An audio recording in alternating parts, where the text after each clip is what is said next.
और सबसे पहले बात कर्नाटक की। सुप्रीम कोर्ट ने कर्नाटक के बागी विधायकों पर फैसला देते हुए कह दिया कि स्पीकर को फैसला लेने का अधिकार है। साथ ही कोर्ट ने यह भी कहा कि विधायकों का इस्तीफा स्वीकार किया जाना चाहिए। कोर्ट ने साफ किया कि स्पीकर अपने हिसाब से फैसला ले सकते हैं। कोर्ट ने यह भी कहा कि विधायकों पर विश्वास मत के लिए दबाव नहीं डाला जा सकता।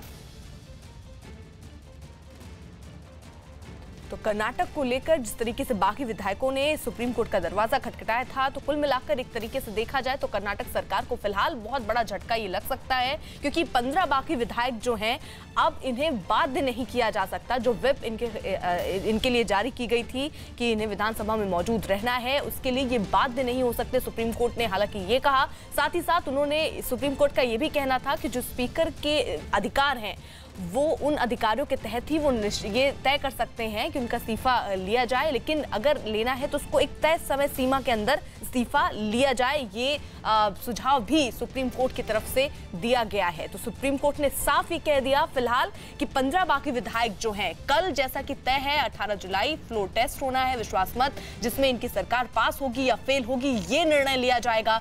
उसमें ये 15 बाकी विधायक अपने इच्छा अनुसार जा या नहीं जा सकते, ये उनके ऊपर है। कोर्ट ने इसके लिए उन्हें स्वतंत्रता दी है और ये भी कहा है कि उनको बाध्य नहीं किया जा सकता कि वो वहां मौजूद रहेंगे ही। तो ऐसे में अगर ये 15 विधायकों का आंकड़ा हटा दिया जाए तो एक तरीके से कुमार स्वामी की जो सरकार है वो अल्पमत में आ सकती है। इन सब को लेकर अब कर्नाटक सरकार क्या कदम उठा सकती है, बैकडोर से क्या रणनीति अब सरकार की हो सकती है, ये देखना होगा। लेकिन जरा गणित समझिए, 223 ये देखिए कुल सीटें हैं, बहुमत 112 है, 15 इसमें से आप हटा दीजिए, कांग्रेस, जेडीएस और बीएसपी 116 और बीजेपी के पास 34 सीटें। अब 15 बाकी विधायक हटते हैं तो ऐसे में सरकार के लिए संकट जो है वो पहले से ही खड़ा था। मनाने की कोशिशें हालांकि इन बाकी विधायकों को काफी लंबे वक्त से की गई। इसको लेकर जो मंत्री थे उन्हें भी कई इस्तीफे दिलवाए गए कि आप इनकी जगह आ सकते हैं। इन बाकी विधायकों को यह भी भरोसा दिलाया गया, लेकिन उसके इन सब के बावजूद जो विधायक थे उनके स्वर नहीं बदले और वो लगातार इस्तीफे देने के मूड में ही थे। एहतशाम खान हमारे साथ हमारे सहयोगी सुप्रीम कोर्ट के बाहर से ही इस वक्त जुड़े हुए हैं। एहतशाम, सबसे पहले बताइए कोर्ट ने कहा क्या?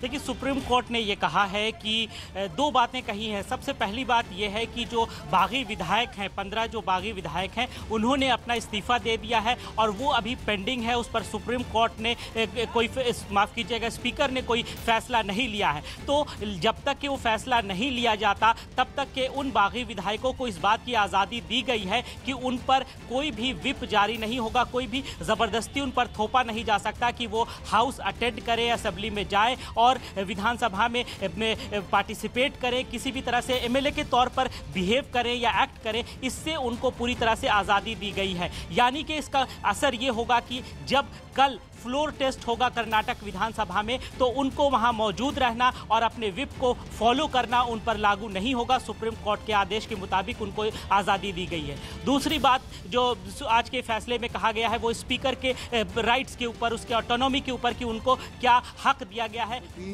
That they may go to the house or they may not go to the house tomorrow. They cannot be compelled. Therefore, the whip issued against them, purportedly a 3-line whip, asking them to attend, is not operative in view of the judgment of the Supreme Court. Second, the Speaker has been given time to decide the resignation as and when he wants to decide. But the most important part is that 15 MLAs are not compelled to go to the house tomorrow and vote in a particular manner. It is in accord with the submissions that I had made yesterday for 15 MLAs that we do not wish to attend the house and vote in a particular manner. We wish to resign.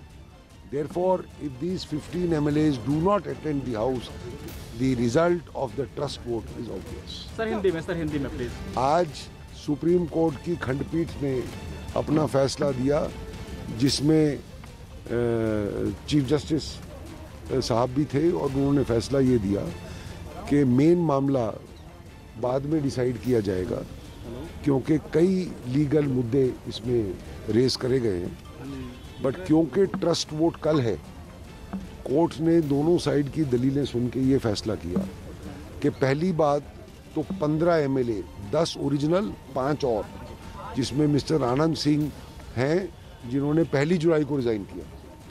पूरे 15 को कोई compulsion नहीं है कि कल वो सदन में जाएं या ना जाएं।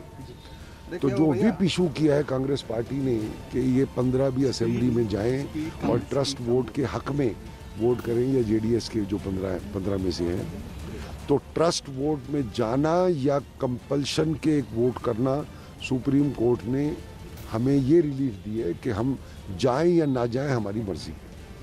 तो अगर ये 15 एमएलए कल वहाँ नहीं जाएंगे तो आपके सामने है ट्रस्ट वोट में कि उस नंबरों पे क्या पोजीशन है, इसमें कहने की तो कोई।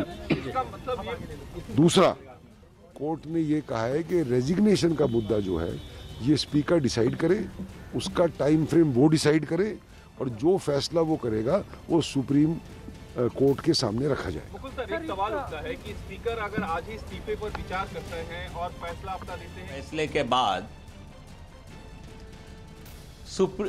कुमारस्वामी जो अभी वर्तमान में मुख्यमंत्री बने हुए हैं, अनैतिक गैर संवैधानिक तरीके से उनको कल के ट्रस्ट वोट में कोई राहत नहीं मिलेगी।